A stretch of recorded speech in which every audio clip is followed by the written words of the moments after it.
ये मनुष्य जीवन है। कहने को तो पहले के समय पर लोग जो थे उनका एक उम्र होती थी, एक उम्र होती थी कि हम कम से कम 70-80 साल जीएंगे, 90 साल जीएंगे, 100 साल जीएंगे, तभी दुनिया से जाएंगे। लेकिन आज की परिस्थिति ऐसी आ गई है कि कल क्या हो रहा है किसी को पता नहीं है। इसलिए धर्म रक्षति धर्मः कर्म प्रतिष्ठिति। ये संसार में अगर आप किसी को दुखी देखोगे ना तो उसकी हेल्प करना, उसकी सहायता करना और निस्वार्थ से करना। ऐसा नहीं कि किसी भाई की सहायता करे तो कोई स्वार्थ हो, किसी बेटिया की सहायता करे तो कोई, बिल्कुल निस्वार्थ करना। और जो व्यक्ति निस्वार्थ भगवान की बताए हुए मार्ग को चलकर किसी की हेल्प करना चाहेगा तो मैं लिख के देता हूँ, आप उसकी हेल्प करके तो देखो, उसकी सहायता करके तो देखो। कन्हैया अगर तुम्हारी सहायता ना करे तो कहना।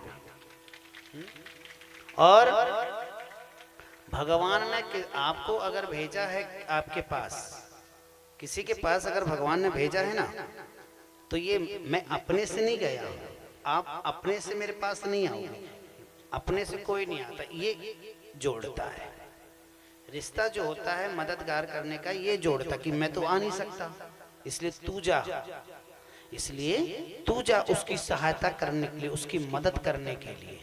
इसलिए ठाकुर जी हमें और आपको जोड़ता है।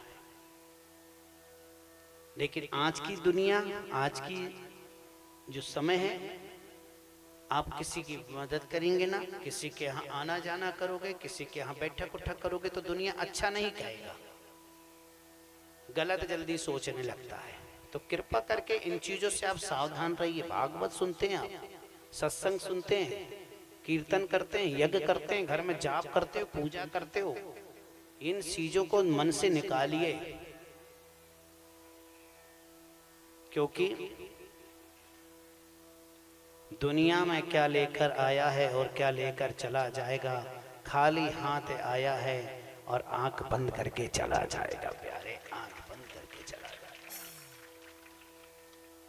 आपको याद है मरने वाले के ऊपर क्या फेंका जाता है?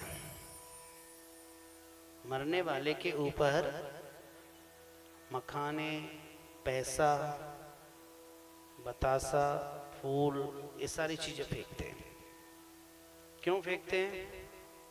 राम राम कहकर उसको क्यों लेकर जाते हैं? बताइए आप लोग। राम राम कहकर क्यों लेकर जाते हैं? मरने वाला तो सोया है, उसके तो कान भी बंद हो गए हैं, सांस ना ले सके इसलिए उसकी नाक भी बंद कर दी है, भाग ना सके इसलिए उसको रस्सी से भी बांध दिए हैं, गद्दा पल्ली में ना सोवे इसलिए उसको केले के पत्ते घास में सुला दिए, भूख जैसे तैसे लगे तो 2-4 ठो पान भी खोंच देते हैं, महके ना इस कारण से उसका शरीर में इत्र भी डाल देते हैं। ये सारी चीजें करते हैं ना। और आपने कभी ये चीज गौर किया कि जिस समय संसार के लोगों के पास सुख होता है ना, जब सुख होता है या कुछ अच्छी खुशहाली जब आती है तो आपके घर में कितने लोग आते हैं? 1000 लोग। जब सब कुछ लोगों को करोगे, सब कुछ अच्छा लोगों के लिए बोओगे, अच्छा चीज उनके लिए करते जाओगे तो आपका सपोर्ट देने वाले ढेर सारे हो जाएंगे। और जिस दिन दुख का समय आएगा ना तो बेचारा दुखी इंसान अकेला आगे आगे चलेगा, उसको देखने वाले पीछे ढेर लोग चलते हैं, बहुत लोग चलते हैं। ताली तो बजाना ही मत। चलते हैं कि नहीं चलते बताओ? जब 4 के कंधे पर व्यक्ति सो के जाता है तो मैयत अकेली आगे आगे जाती है और उसके दुख के लिए पीछे पीछे सारे लोग जाते हैं। और बारात जिस दिन आती है दूल्हा सबसे पीछे होता है, नाचने वाले आगे होते हैं ना, क्योंकि वो हंसी का खेल, हंसने वाले होते हैं। इसलिए आप भी इन सारी चीजों से परिवर्तित होइए, ये सारी चीज अपने जीवन में प्रवेश करिए। सुख के सब साथी, दुख के कोई नहीं। आप मानव जीवन लेकर आए हो, आप मानव संसार में जन्म लेकर आए हैं आप।